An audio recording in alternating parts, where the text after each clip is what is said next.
وبركاته.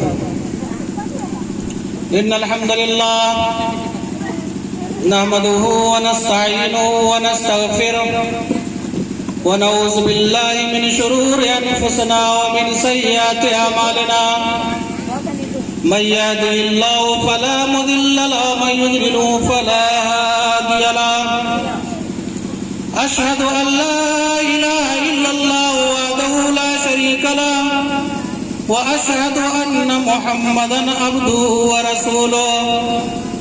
أما بعد فإن خير الحديث كتاب الله وخير الهدي هدي محمد صلى الله عليه وسلم وشر الأمور محدثاتها وكل محدثة بدعة وكل بدعة ضلالة وكل ضلالة في النار. أعوذ بالله من الشيطان الرجيم. بسم الله الرحمن الرحيم. ونقر في الأرحام ما نشاء إلى أجل مسمى ثم نخرجكم طفلا ثم لتبلغوا أشدكم ومنكم من يتوفى ومنكم من يرد إلى أرذل العمر. رب اشرح لي صدري ويسر لي أمري واحلل عقدة من لساني يفقهوا قولي. تمام تعریف اللہ کے لیے ہے جو پورے کائنات کا خالق اور مالک ہے، ہر ذرے کا مالک ہے. اللہ تعالیٰ کی ذات بے پناہ طاقت و قوت کا مالک ہے. وہ اکیلا ہے، اس کا کوئی سازی و ہمسر نہیں. درود و سلام ہو اللہ کے آخری پیغمبر جناب محمد رسول اللہ صلی اللہ علیہ وسلم پر، آپ کی ذات پر، آپ کی ازواج مطہرات پر اور آپ کی اولاد پر، آپ کے تمام اصحاب کرام پر اور ان تمام نفوس قدسیہ پر جنہوں نے اللہ کے دین کی خاطر اپنی جانوں کا نذرانہ پیش کیا. صدر محترم، علماء کرام، دور دراز سے یا قرب و جوار سے آئے ہوئے سامعین و سامعات حضرات، بہت بہترین سما ہے اور ماحول ہے یہاں کا. میں اپنی بات شروع کرنے سے پہلے اس جلسہ کے انتظامیہ سے یہ گزارش کروں گا کہ جو لوگ ادھر ادھر کھڑے ہوئے ہیں یا کسی کنارے سے وہ جھانک رہے ہیں، آپ کا فرض بنتا ہے کہ ان سارے لوگوں کو یہاں سامنے لا کر بیٹھائے تاکہ مجھے یہ محسوس ہو کہ میری بات سننے والے لوگ موجود ہیں. آج کا یہ پروگرام اور یہ پررونق پروگرام جس کو یہاں کے لوگوں نے بڑی بہترین طریقے سے سجایا اور سنوارا ہے، شاید ان کا مقصد یہی تھا کہ اس پروگرام کے ذریعے دین اسلام کی چند باتیں لوگوں تک پہنچائی جا سکے اور اس پروگرام کے معرفت لوگ دین کی باتیں سیکھ کر اپنے گھروں تک جائیں. مجھے بڑی خوشی ہو رہی ہے آپ حضرات کو دیکھ کر اور آپ لوگوں سے مل کر کہ اس بستی کے اندر آپ لوگوں نے بچوں اور بچیوں کی تعلیم کا انتظام کیا اور دین اسلام کی یہی کوشش رہی ہے کہ ہر انسان اپنی بچیوں کو اور اپنے بچوں کو تعلیم سے آراستہ و پیراستہ کرے. تعلیم کی اہمیت ہے اور خاص طور سے دین اسلام کے اندر آپ قرآن پڑھتے ہیں، علماء کرام کی تقریریں سنتے ہیں تو آپ کو معلوم ہونا چاہیے کہ اللہ تعالیٰ نے اس روئے زمین پر پہلی مرتبہ جو قرآن نازل کیا اور اس روئے زمین پر قرآن کی جو پہلی آواز آئی وہ یہی تھا کہ اقرا بسم ربک الذی خلق خلق الانسان من علق اقرا وربک الاکرم الذی علم بالقلم علم الانسان ما لم یعلم. یعنی رب العالمین کی یہ آواز جو سب سے پہلے اس دھرتی پر پہنچی وہ یہ تھی کہ اقرا پڑھو. اور اللہ کے نبی صلی اللہ علیہ وسلم کو اللہ کے فرشتہ حضرت جبریل علیہ السلام نے آ کر کے یہ 5 آیتیں پڑھائی. اس آیت کے ذریعے جو سب سے پہلا لفظ یہ ملتا ہے وہ اقرا کا ہے. آج دنیا کے اندر جہاں کہیں بھی مسلمان بستے ہیں، آباد ہیں، مسلمانوں کی تہذیب و تمدن اور اس کی ثقافت دوسرے قوم سے الگ ہے. بڑی افسوس کا مقام ہے اور مجھے تکلیف اس وقت ہوئی کہ جب میں یہاں پہ آ رہا تھا تو راستے سے ایک بارات کا گزر ہو رہا تھا اور مجھے یہ دیکھ کر احساس ہوا کہ کسی ایسے لوگ کی بارات ہے، کسی ایسے لڑکا کی شادی ہے جو ہماری قوم کا نہیں ہے. میں نے دیکھا کہ وہاں پر ایسا ڈی جے بج رہا تھا اور بچے اس طرح سے ناچ رہے تھے کہ میرے تصور میں بھی نہیں تھا کہ یہ کسی مسلمان کے بچے کی شادی ہے. یہاں پہنچنے کے بعد جب میں نے پوچھا تو پتہ یہ چلا کہ یہاں پر سامعین کی تعداد کم کیوں ہے، تو معلوم ہوا کہ اسی بارات میں لوگ گئے اور کسی مسلمان کی شادی تھی. میں روہتاس ضلع سے آیا ہوں، آپ سے کوئی دور دراز علاقے کا نہیں ہوں. یہاں سے قریب ہے 1 گھنٹہ آپ موٹر سائیکل چلائیں تو ہمارے ضلع کے اندر پہنچ جائیں گے. یہ بات پورے نیپال میں مشہور ہے اور سب جانتے ہیں کہ اس ملک کے اندر مسلمانوں کی سب سے زیادہ آبادی ضلع روہتاس کے اندر ہے. ہمارے گاؤں کے اندر ایسی بستیاں بھی ہیں جہاں کے لوگ اسلامی تہذیب و ثقافت سے ناآشنا ہیں. وہ نہیں جانتے کہ اسلامی تعلیمات کیا ہے. جہاں ان کی اقلیت ہے تو غیر قوموں کے ساتھ رہتے رہتے ان کا رہن سہن غیر قوموں جیسا ہو چکا ہے. لیکن ویسی بستیوں کے اندر بھی میں نے کبھی نہ سنا اور نہ دیکھا کہ ان کے بچوں کی شادیوں میں بھی باجے بجائے جاتے ہوں. افسوس کا مقام ہے. آج آپ کے گاؤں میں مدرسہ چل رہا ہے یا مکتب ہی صحیح چل رہا ہے. ہم نے یہاں سے اس اسٹیج سے آپ کے بچوں کی اور آپ کے بچیوں کی میں نے تقریر سنا ہے اور بڑی خوشی ہوئی ہے کہ اس ایسی بستی کے اندر جہاں پہ لوگ اسلام شناس نہیں ہے، دین اسلام کو نہیں پہچانتے ہیں، ان کے بچے اور بچیاں اس طرح سے دینی تعلیم حاصل کر رہے ہیں کہ ان کے دلوں کے اندر دین جگمگا رہا ہے اور قرآن و حدیث کی روشنی جگمگا رہی ہے. آپ ان کے گارجین ہیں. میں سوچ کر آیا تھا کہ اس پروگرام کے اندر کسی ایسے موضوع پہ خطاب کروں گا اور لوگوں کو اور اس گاؤں کے نوجوانوں کو میں ایسی فکر دوں گا اور ایسے فکر کی طرف اشارہ کروں گا کہ ان کے اندر سرگرمی پیدا ہوگی. لیکن یہاں کے حالات دیکھ کر کے میں اپنی بات بھول گیا کہ مجھے کیا کہنا چاہیے. بہرحال ہم نے قرآن مجید کی ایک آیت کریمہ تلاوت کی خطبہ کے بعد جہاں میں جس گاؤں کے اندر جمعہ پڑھاتا ہوں، جس مسجد کا میں خطیب ہوں، ہماری مسجد کے اندر جمعہ کے اندر 300 سے زیادہ لوگ میرے سامعین ہوتے ہیں اور انہیں انتظار ہوتا ہے کہ جمعہ کا دن کب آئے کہ ہم مسجد میں جا کر کے جمعہ کا خطبہ سنیں.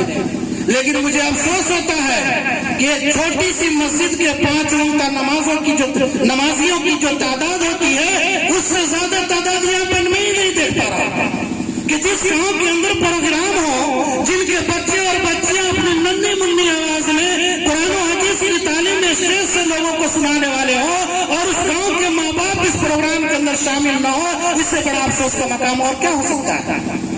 لہٰذا قرآن کریم کی آیت کریمہ جو ہم نے بچوں کے تعلق سے ہی لیا ہے اور جو آپ کے سامنے ہم نے تلاوت کی، اس آیت کریمہ کا میں مفہوم آپ کو بتانا چاہتا ہوں کہ اس کا مفہوم کیا ہوتا ہے. اللہ تعالیٰ نے ارشاد فرمایا وَنُقِرُّ فِي الْأَرْحَامِ مَا نَشَاءُ إِلَّا أَجَلٍ مُّسَمًّى. اللہ تعالیٰ کہہ رہا کہ اور ہم جیسے چاہیں، ہم جسے چاہیں ٹھہرائے ہوئے مدت تک رحم مادر کے اندر رکھتے ہیں. انسان کی پیدائش کی طرف اشارہ ہے. بچے کی جب پیدائش ہوتی ہے تو اس سے پیدائش سے پہلے اللہ تعالیٰ رحم مادر کے اندر، ماں کے پیٹ کے اندر کچھ مدت تک اس کو ٹھہرا کر رکھتا ہے، اور اس مدت کے ختم ہو جانے کے بعد اللہ کہتا ہے کہ پھر تمہیں بچپن کی حالت میں ہم دنیا میں لاتے ہیں۔ جب بچہ ماں کے پیٹ سے پیدا ہوتا ہے تو اس کا وزن 3 کلو، 4 کلو، 5 کلو، زیادہ زیادہ 7 کلو تک ہوتا ہے۔ ایک چھوٹا سا نوزائیدہ بچہ جس کی ہڈیاں بھی مضبوط نہیں ہوتی، اس کے اعضاء و جوارح اتنے کمزور ہوتے کہ وہ بچہ ہل نہیں سکتا ہے، اس کی یہ کمزوری ہوتی ہے۔ قرآن دوسری جگہ پہ کہتا ہے کہ ہم نے کمزوری در کمزوری کی حالت میں ہم نے انسان کو پیدا کیا ہے۔ اللہ تعالیٰ اس آیت کریمہ کے اندر بیان فرماتا ہے کہ ایک مقررہ مدت تک ہم رحم مادر کے اندر بچہ کو رکھتے ہیں اور پھر تمہیں بچپن کی حالت میں دنیا میں لاتے ہیں تاکہ تم اپنی جوانی کو پہنچ جاؤ۔ چھڑکھاڑی کے عالم سے جب عمر 1 دن کی ہوتی ہے، ایک چھوٹا سا بچہ، اور اس کو اللہ تعالیٰ اس لیے چھوٹا پیدا کرتا ہے کہ دنیا میں آ کر کے تربیت پا کر کے اپنی جسمانی نشو و نما کو پا کر کے تمہارے والدین کا یہ کام بنتا ہے کہ تم کو جو پوس پال کر کے تمہیں جوانی تک پہنچا دے، اور جوان ہو جائے بچہ۔ تم میں سے بعض کو تو وہ فوت دے دیتا ہے، موت دیتا ہے، اور بعض کو اس عمر میں پہنچاتا ہے جو بیکار عمر ہے۔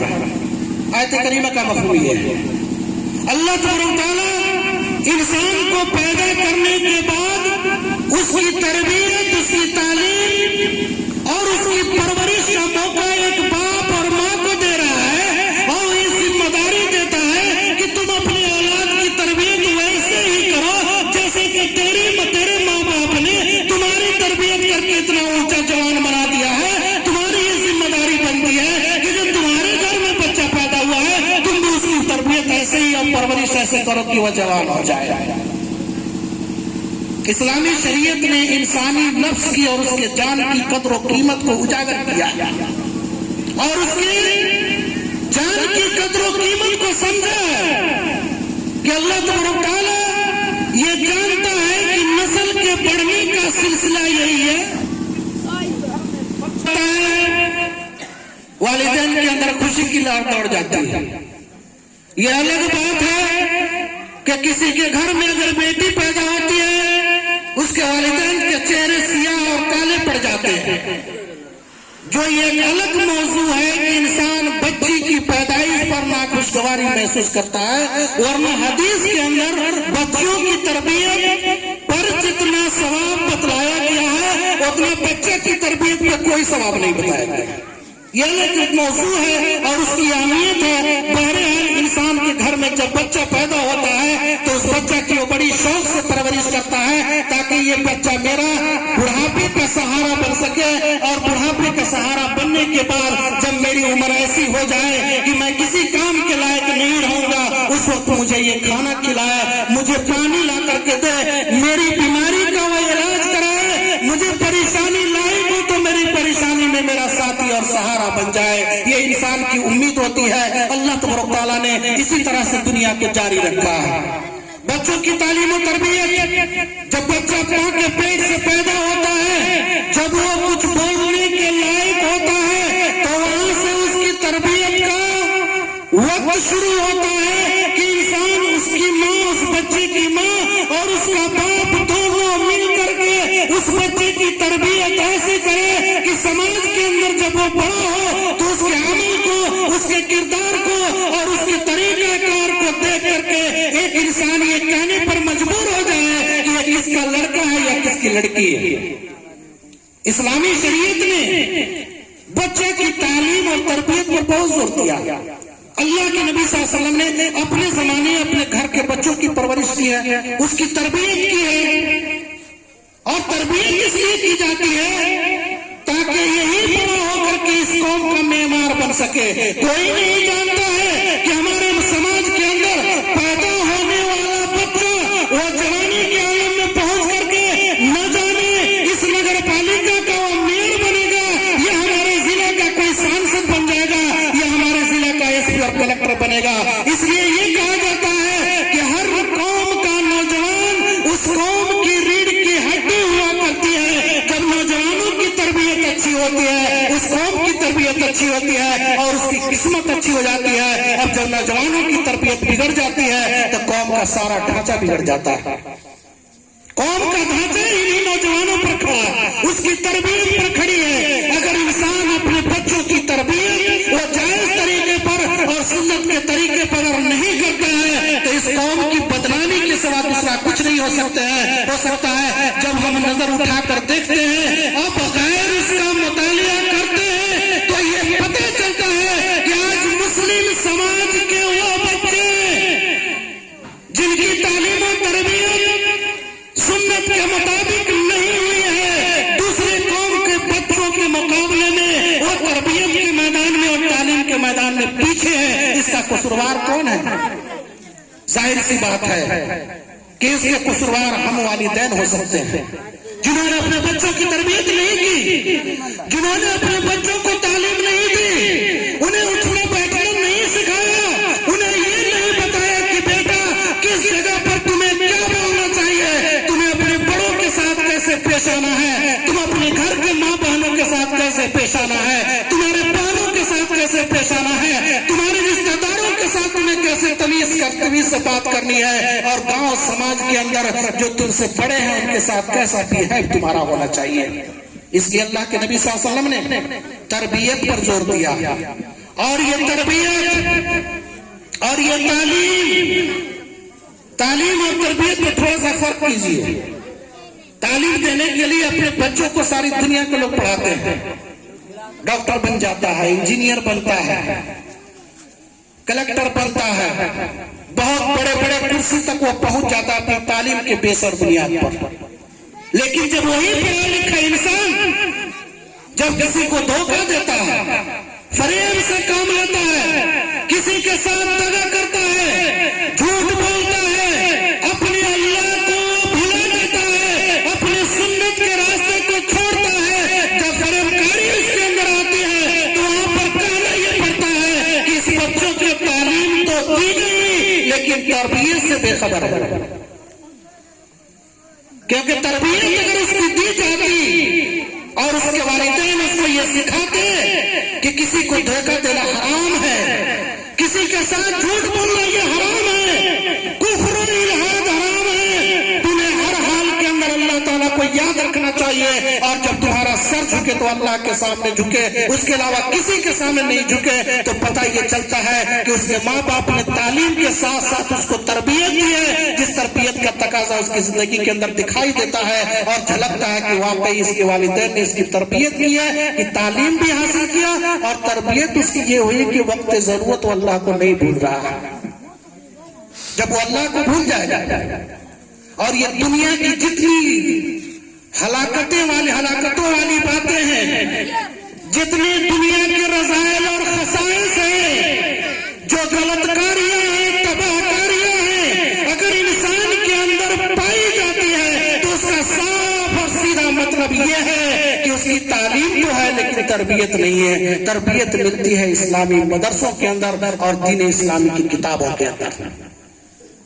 آج کٹھمانڈو کے اندر, پوکھرا کے اندر, بیرگنج کے اندر, کلیا کے اندر, ان ساری جگہوں پر جہاں جہاں بڑے بڑے شہر ہیں, ان شہروں کی ہوٹلوں میں اگر عیاشی ہوتی ہے تو آپ یہ نہ سمجھیے گا کہ ان ہوٹلوں کے اندر عیاشی کرنے والا کوئی دیہات کا جاہل آدمی ہے.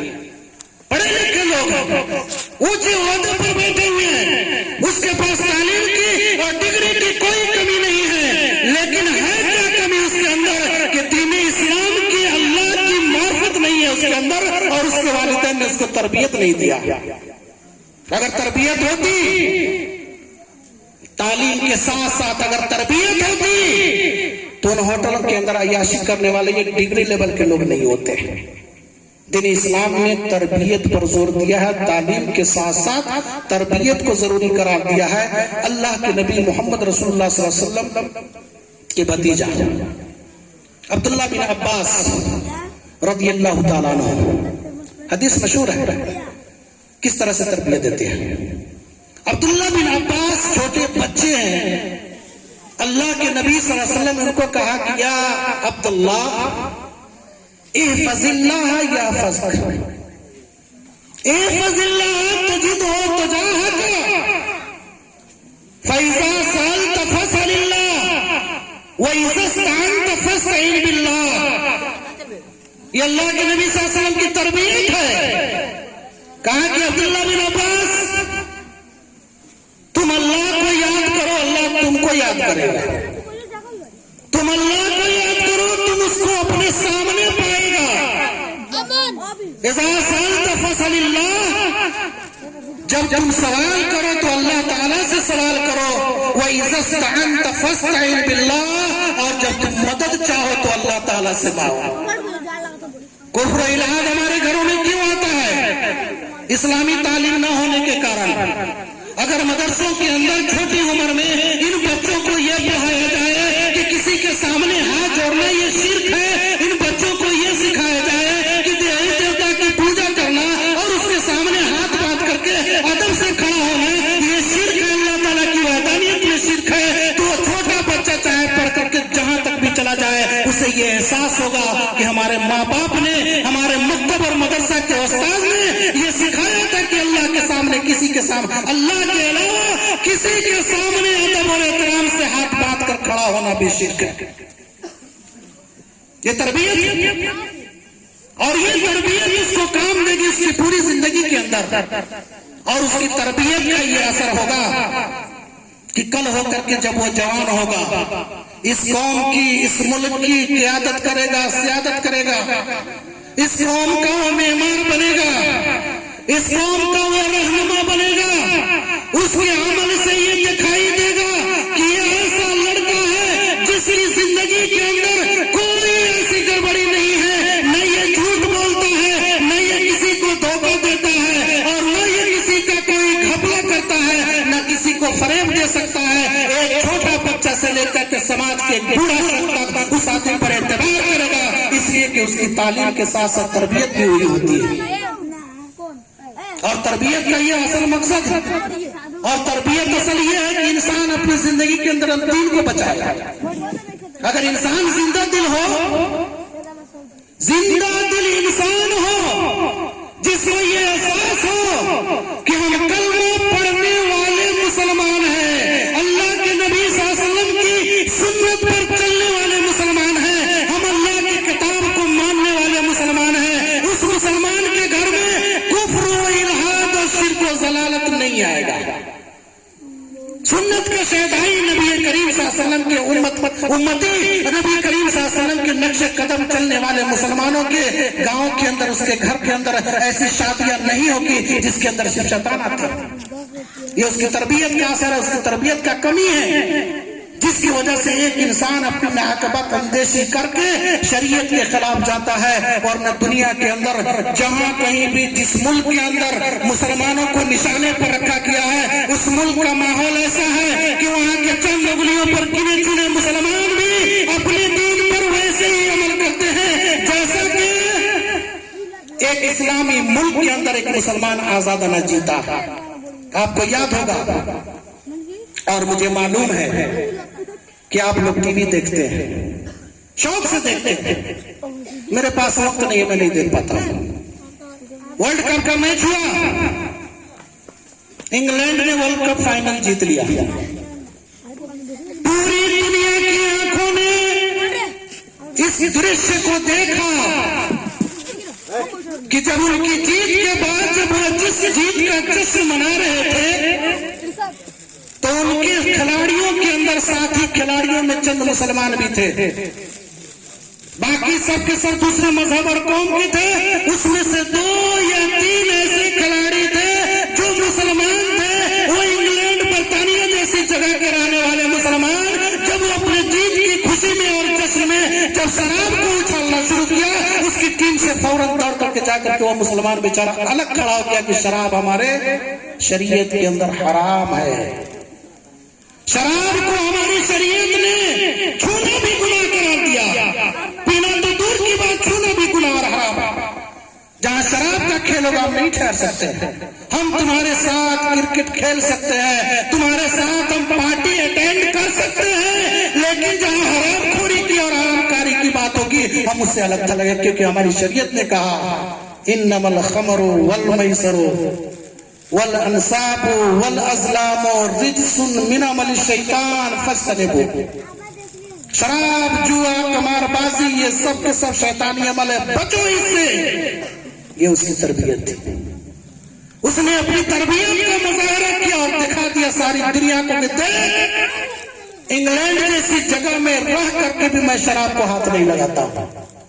آج میرے مسلم نوجوان اگر اپنے ساتھیوں کے بہکاوے میں, اپنی کالج کی سوسائٹی میں, اپنے سماج کے لوگوں کے ساتھ, اپنے نیتاؤں کے بل پہ, اپنے نیتاؤں کے کسی بھی فنکشن اور اس کے سماروہ میں ان کا دیکھا دیکھی اگر ہمارے نوجوان شراب کی بوتلوں کو اگر ہاتھ لگاتے ہیں تو میں دعوے کے ساتھ کہہ سکتا ہوں اس مسلمان کی اولاد کی تربیت نہیں ہو پائی.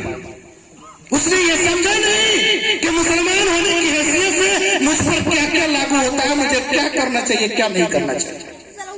بہرحال اللہ کے نبی صلی اللہ علیہ وسلم نے بچوں کی تعلیم کے ساتھ ساتھ اس کی تربیت پر بہت زور دیا ہے, اور جب بچوں کی تعلیم و تربیت نہیں ہو پاتی ہے تو ایسی صورت میں سماج کا ڈھانچہ بگڑتا ہے. جیسا کہ میں نے کچھ اشارہ اور مثال بتایا آپ کو کہ جس بچے کی تربیت نہیں ہو پائے گی, چاہے تعلیم اس کو جتنی دے دی جائے کچھ فرق پڑنے والا نہیں ہے, اور اس کی زندگی کے اندر کفر الحاد ہوتا ہے.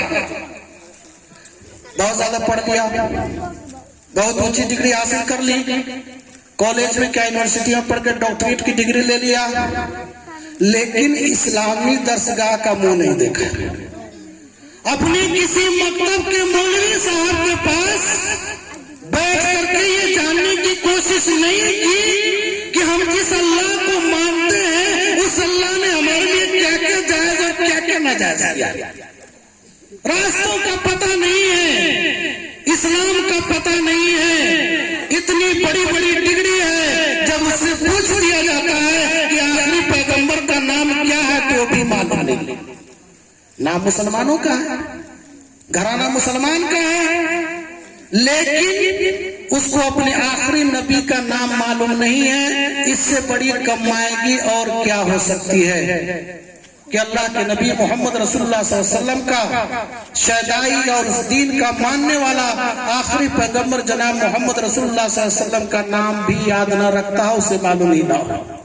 جائے گے آج پوری دنیا کے اندر جتنی قومیں آباد ہے, مسلمانوں کے علاوہ سب کے سب محمد صلی اللہ علیہ وسلم کی زندگی پر وہ اسٹڈی کر رہے ہیں, محمد صلی اللہ علیہ وسلم کی زندگی کو پڑھ رہے ہیں, صرف اس وجہ سے کہ کون سی ایسی خوبی تھی اس پیغمبر کے اندر, اس آدمی کے اندر, کہ آج دنیا کے اندر اس کے اتنے شیدائی ہیں آج کم ہونے کا نام نہیں لے, بڑھتے جاتا ہے.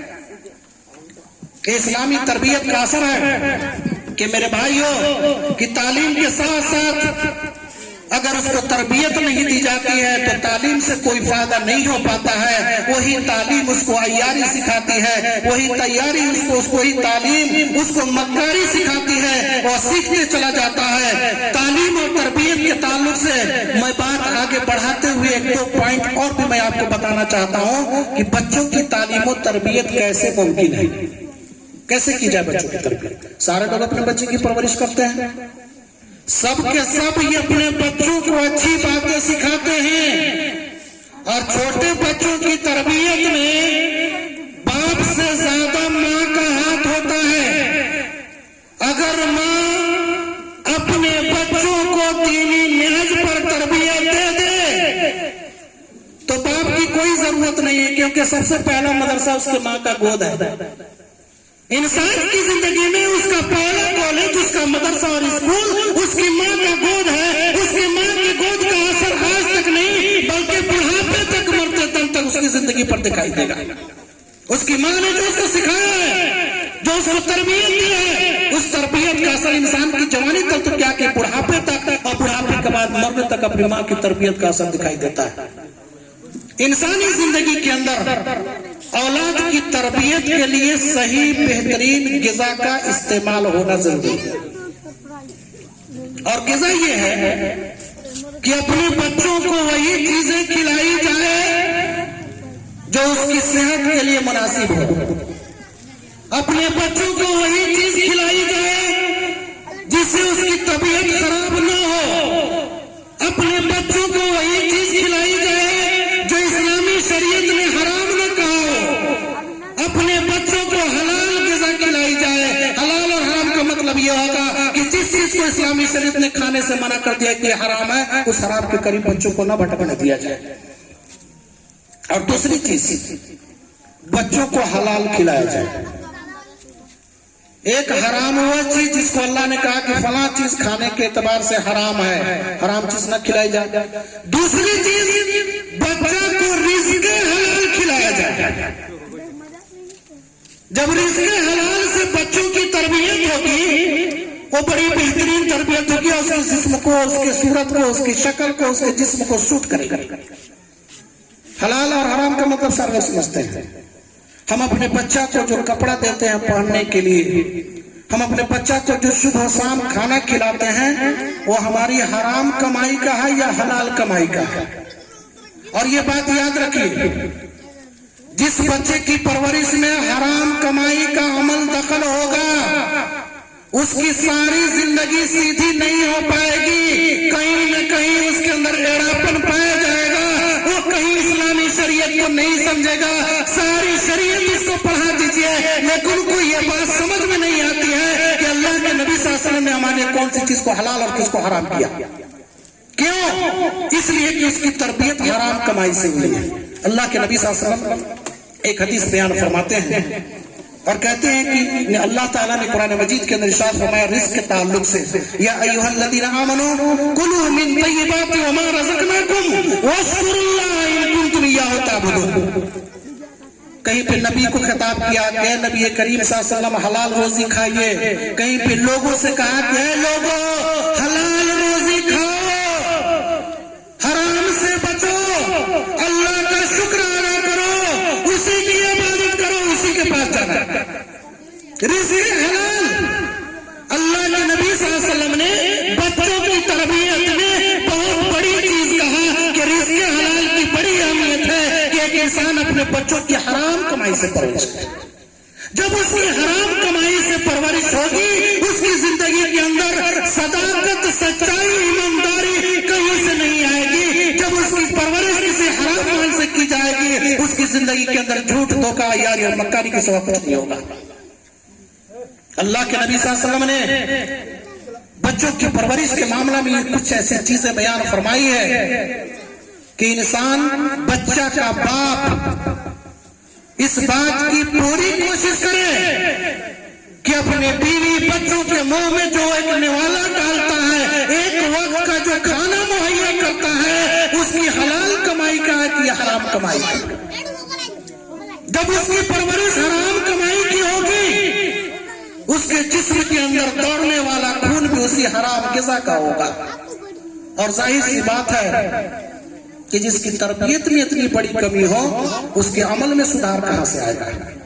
اللہ کے نبی صلی اللہ علیہ وسلم حدیث بیان فرماتے ہیں اور کہتے ہیں کہ ایک شخص دھوپ کے اندر گرد و غبار سے اٹا ہوا کسی سائے کے پاس پہنچتا ہے، درخت کے چھاؤں میں پہنچتا ہے، اور وہاں پر پہنچ کر کے پریشان حال ہے، اس کی سواری کھو گئی ہے یا اس کے پاس سواری نہیں ہے۔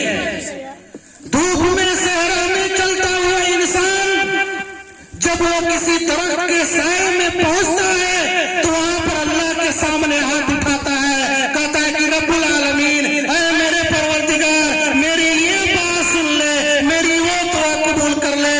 حالانکہ کہتے اللہ کے نبی صلی اللہ علیہ وسلم، وہ مطعمہ حرام ومشربہ حرام وغذی بالحرام، اس کا کھانا حرام، اس کا پینا حرام، اس کے جسم کا خون اور گوشت اور دوبارہ۔ اللہ اس کی دعا کیسے قبول کرے؟ اللہ اس حرام چیز کے، حرام مال کے پرورش یا پروردہ انسان کی دعا بھی قبول نہیں کرتا ہے۔ یہ جائے کہ اپنی زندگی میں اللہ سے کچھ مانگے، اس کی دعا رد ہو جاتی ہے۔ جب اس کی دعا اللہ کے بارگاہ سے رد ہو جاتی ہے تو یہ سوچا جا سکتا ہے کہ کوئی انسان اپنی زندگی کے اندر کہاں تک کامیاب ہوگا، کتنا کامیاب ہوگا۔ پرورش اور بچوں کی تعلیم و تربیت کے تعلق سے یہ دو تین موٹی موٹی باتیں میں نے آپ کے سامنے رکھی۔ اور بچوں کی تربیت والدین پر فرض اور ضروری ہے۔ اگر اپنے بچوں کی وہ تربیت نہیں کرتا، اس کی تعلیم کا اہتمام نہیں کرتا ہے، تو اپنی پدرانہ فریضہ کو وہ پورا نہیں کرتا ہے جو اللہ تبارک و تعالیٰ نے اس کے ذمہ لگایا ہے۔ کیونکہ وہ انسان بھی کل اپنے ماں کے پیٹ سے جب پیدا ہوا تھا تو جس طرح سے اس کے باپ نے اس کی پرورش کر کے اس کی تعلیم و تربیت سے اس کو بڑا بنایا تھا، جب آج وہ بڑا ہو گیا ہے تو پھر جب اس کی اولاد ہوتی ہے تو اس کے اوپر یہ قرض ہے کہ جس طرح سے تیرے باپ نے تیری تربیت اور تعلیم کا انتظام کیا تھا، آج تو اپنی اولاد کی تعلیم و تربیت کا انتظام کرے کہ وہ بڑا ہو کر کے تمہارے بڑھاپے کا سہارا بن جائے۔ قرآن مجید کی اس آیت کے اندر جو میں نے آپ کے سامنے تلاوت کی ہے، اس کا مقصد یہی کہ اللہ تبارک و تعالیٰ بچہ کا پیدائش سے پہلے ماں کے پیٹ میں چند دن تک یا چند مہینے تک رکھتا ہے، اور پھر اس کو بچپنے کے عالم میں دنیا کے اندر لاتا ہے، یعنی پیدا کرتا ہے، اور پھر اس کے بعد اس میں سے کچھ مر جاتا ہے، کچھ زندہ بچتا ہے، اور پھر ایسی عمر کو پہنچ جاتا ہے کہ وہ عمر اس کی بیکار ہے۔ اس کا مقصد کیا، مطلب کیا ہے؟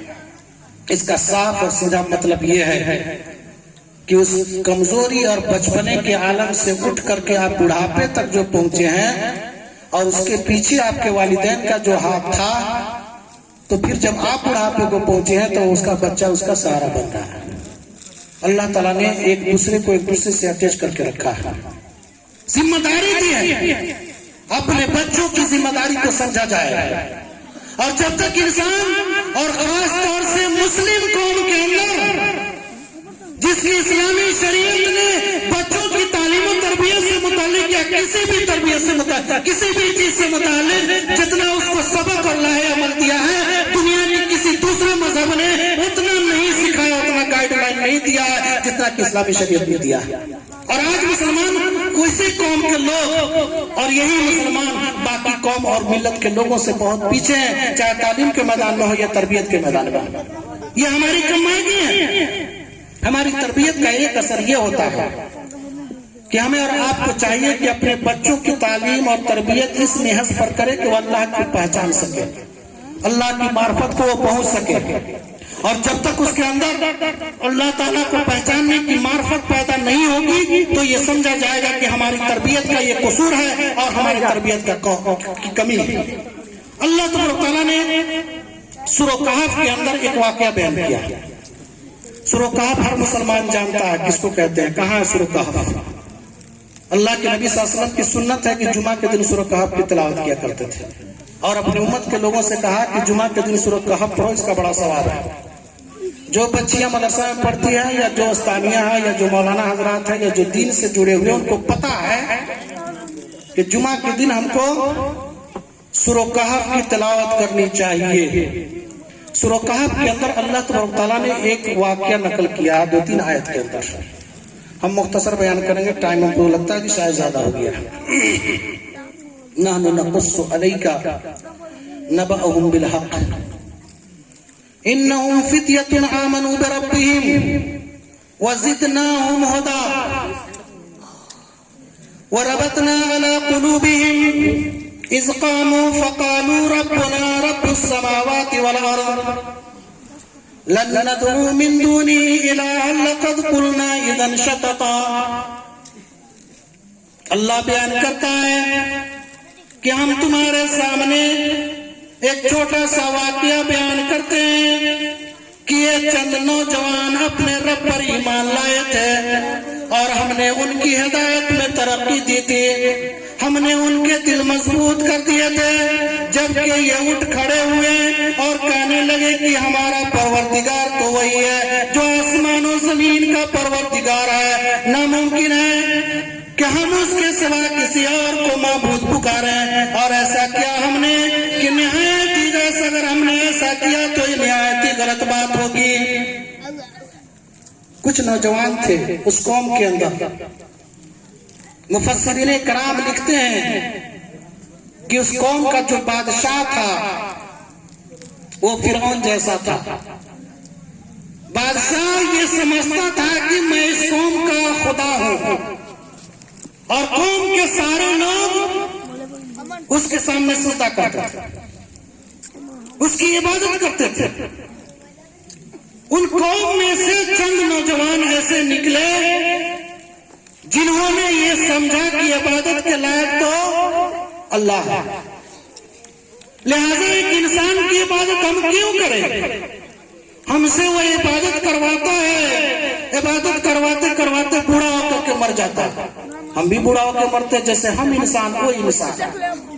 عبادت کے لائق تو وہ رب ہے جو آسمان اور زمین کا بھی رب ہے, پورے کائنات کا رب ہے, جو کبھی مرتا نہیں, ہمیشہ کے لیے زندہ. اللہ تعالیٰ کہتا ہے اس کے بارے میں کہ ہم نے اس کے ایمان کے اندر ترقی دی, اس کے ایمان کو مضبوط کر دیا. بادشاہ کو معلوم ہوا کہ اس قوم کے اندر چند نوجوان ایسے ہیں جو آپ کے علاوہ اللہ کو مانتا ہے. پکڑ ہوئی اس کی, بلایا گیا دربار میں, اور دربار میں بلانے کے بعد اس سے پوچھا گیا کہ تم مجھے چھوڑ کر کے کس کی عبادت کر رہے ہو؟ کہاں کس کی عبادت کرتے ہو؟ یہاں کا خدا تو میں ہوں. کہا کہ نہیں, یہ کیسے ہو سکتا ہے کہ ایک انسان کسی کا معبود اور خدا بن جائے. اسٹیج پہ صرف چائے چلائیے گا, باہر نہیں, ٹھیک ہے؟ چائے صرف ادھر چلائیے گا, باہر نہیں چلائیے گا جی, یہیں پہ بس, یا وہ بھی نہ چلائیے. لہذا اللہ تبارک تعالیٰ نے ان نوجوانوں کے دل پر مہر لگائی. نوجوان کے تعلق سے اس لیے میں واقعہ بیان کر رہا ہوں, اور وہاں سے بچہ کی شور بند کیجیے وہاں پر. یہ اصحاب کہف تھے, اللہ تبارک تعالیٰ نے ان نوجوانوں کے دلوں میں اپنی معرفت پیدا کی کہ اس نے پہچان لیا جس طرح سے حضرت ابراہیم علیہ السلام نے آزر کے بت قدوں میں اپنے رب کو پہچان لیا تھا, اور یہ دیکھ لیا کہ مٹی کی بنائی ہوئی مورتیاں یہ اللہ اور بھگوان نہیں, اللہ نہیں ہو سکتے, بلکہ اللہ تعالیٰ تو وہ ہے اور ایسی ذات ہے جو پورے کائنات کا مالک ہے, آسمان و زمین کا مالک ہے. یہ پتھر کی چند مورتیاں جن کے سامنے مٹھائیاں رکھی جاتی ہے, اس پر مکھی بیٹھ رہی ہے, اس کے اندر اتنی طاقت اور پاور نہیں ہے کہ اس مکھیوں کو بھگا سکے. یہ کیسے معبود ہو سکتا ہے؟ اس زمانے کے اندر بھی ان چند نوجوان تھے جس کے دل میں یہ بات آئی کہ رب العالمین تو اوپر والا اللہ ہے, یہ انسان کیسے ہو سکتا ہے؟ اور جب اس سے پوچھا گیا تو اس نے پرملا اس کا اظہار کر دیا کہ میں آپ کو خدا اور معبود نہیں مانتا, بلکہ معبود تو وہ ہے جو ساتوں آسمان و سات زمین کا مالک ہے. وہ رب العالمین آسمان و زمین کا مالک ہے, وہ عرش والا ہے, وہ ساری دنیا کے اوپر پوری کائنات کو چلاتا ہے. نتیجہ کیا ہوا کہ ان چند نوجوانوں کو یہ حکم ہوا کہ اس کو شہر بدر کر دیا جائے, دیس ملک سے نکال دیا جائے. بڑی سنگین مسئلہ تھا. ایک انسان کو جب اپنا وطن چھوٹنے لگتا ہے تو بڑی درد ہوتی ہے, اس کو بڑی پریشان ہوتا ہے. یہ ہو سکتا تھا کہ وہ کہتا ہے چلیے ٹھیک ہے, ہم مان لیتے کہ آپ ہی میرے معبود ہیں, ہم کیوں اپنا گھر چھوڑیں گے, وطن چھوڑیں گے, میں اپنے ماں باپ کو کیوں چھوڑوں گا, میرا گھر ہے, میری زمین ہے, میری جائیداد ہے, یہ چھوڑ کر کے میں کہاں جاؤں. مان لیتا ہوں کہ چلو آپ ہی معبود. لیکن اللہ تبارک تعالیٰ نے ان نوجوانوں کو پوری دنیا کے اندر عبرت اور نصیحت بنانا مقصد تھا. اپنی ساری کچھ کو چھوڑ کر کے اور وہاں سے نکل گئے. کیوں؟ صرف اپنے ایمان کو بچانے کے لیے. اور اس کو دنیاوی جاؤ عزت, خاندانی شرافت سے زیادہ اس کو یہ محسوس ہوا کہ میں اپنا ایمان پہلے بچاؤں, بعد میں یہ زمین جائیداد اور میرے اقربا اور میرے رشتہ دار لوگ ہوں گے, لیکن جب میرے ایمان کی دولت ہی لٹ جائے گی تو میری دنیا کے اندر جینے سے کوئی فائدہ نہیں ہے. وہ نوجوان اپنے ملک کو خیر آباد کیا اور کہہ دیا کہ یہ ملک میں بسنے سے بہتر ہے کہ ہم اپنے رب کے نام پر یہاں سے ہجرت کر جائیں اور کہیں بھی ہم چلے جائیں. لہذا اس کی ایمان پر دنیا کی طاقتیں غالب نہیں آ سکی, اس لیے کہ اللہ تبارک تعالیٰ نے اس کے دل کے اندر ایمان کی معرفت پیدا کیا, اس کی تربیت شاید ہوئی تھی. اس کے ماں باپ نے سکھایا تھا، اس نے یہ جان لیا تھا کہ دنیا کا ایک انسان یہ میرا معبود نہیں ہو سکتا ہے، میرا معبود تو وہ ہے جو تمام کائنات کا مالک ہے۔ اور اس نے اللہ کے نام پر اپنے وطن کو چھوڑا، اللہ کا نام لیتے ہوئے کسی غار کے اندر جا کر کے پناہ لیا۔ اللہ تعالیٰ نے ان کے اوپر نیند کو مسلط کی اور 309 سال تک اسی غار میں وہ سوتے رہ گئے۔ 309 سال کی مدت قرآن نے کہا۔ اللہ تعالیٰ کہتا ہے کہ وَرَبَطْنَا عَلَىٰ قُلُوبِهِمْ اِذْ قَالُوا وَرَبَطْنَا عَلَىٰ قُلُوبِهِمْ اِذْ قَامُوا فَقَالُوا رَبُّنَا رَبُّ السَّمَاوَاتِ وَالْأَرْضِ لَن نَّدْعُوَ مِن دُونِهِ إِلَٰهًا لَّقَدْ قُلْنَا إِذًا شَطَطًا۔ بڑی زبردست اس کی وکالت ہے اس آیت کریمہ کے اندر۔ ہم نے جن الفاظ میں ان نوجوانوں کی بات کو بیان کیا، قرآن نے اس سے کئی زیادہ بھاری الفاظ استعمال کیا۔ کہا کہ ہم نے اس کے دل کو مضبوط کیا کہ اپنے ایمان کو بچانے کے لیے اپنے والدین یا رشتہ داروں کا منہ نہ دے۔ وہ اس بات سے خوش ہے کہ میرے دنیا کے سارے لوگ چھوٹ جائے تو چھوٹ جائے، لیکن مجھ سے میرا رب نہ چھوٹنے پائے۔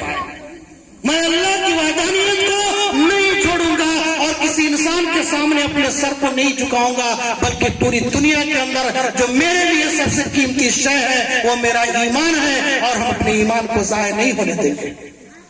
لہذا اس غار کے اندر گئے، سوئے۔ اللہ تبارک تعالیٰ نے ان کو ایسی نیند دی کہ 309 سال کے بعد وہ جگ پائے تھے۔ اس وقت دنیا بدل چکی تھی جب وہ نکلے وہاں سے۔ جب وہ اٹھے تو ان کو بھوک لگی، باہر گئے کھانا لینے، پیسہ نہیں چل رہا تھا، مودی کی طرح سے نوٹ بند کر دیا تھا وہاں پر۔ بند کیا کیا 300 سال کی مدت گزر چکی تھی، ایک نوٹ کہاں سے 300 سال تک چلے گئے؟ سکے ان کے چینج ہو گئے تھے۔ اللہ تبارک تعالیٰ نے ان نوجوانوں کو ساری دنیا کے لیے اور قیامت تک کے لیے ایک مسلمان کے لیے راہ عمل اور ایک مسلمانوں کے لیے مشعل راہ بنایا کہ مسلمانوں، اگر تمہارے اندر تعلیم اور تربیت پائی جاتی ہے، تم اللہ کے نبی کی اور اللہ کے سچے پیروکار اور شہدائی ہو، تو تمہارا فرض یہ بنتا ہے کہ اپنی ایمان کی دولت کو بچانے کے لیے اپنی دنیا کی ساری دولت کو قربان کر دو، یہ جائے کہ تمہاری جان ہی کیوں نہ چلی جائے۔ صحابہ کرام کے دور میں اللہ کے نبی صلی اللہ علیہ وسلم کے جو صحابہ تھے، اپنے ایمان کی دولت کو بچانے کے لیے اپنی جانیں قربان کی۔ کوئی نئی بات نہیں کر رہا، واقعہ مشہور ہے، اور ایک نہیں 1000 سے زیادہ واقعات ایسے ہیں جس میں صحابہ کرام نے اپنے ایمان کو بچانے کے لیے اپنے جان کی پرواہ نہیں کی۔ کسی کو چلچلاتی دھوپ میں لٹایا گیا، کسی کے سینے پر پتھر ڈال دیا گیا، کسی کو کھولتے ہوئے تیل کے اندر رکھ کر کے بھون دیا گیا، لیکن انہوں نے اپنے ایمان سے پیچھے قدم نہیں بڑھایا۔ یہ کیا تھا؟ یہ اللہ کے نبی محمد رسول اللہ صلی اللہ علیہ وسلم کی تربیت تھی۔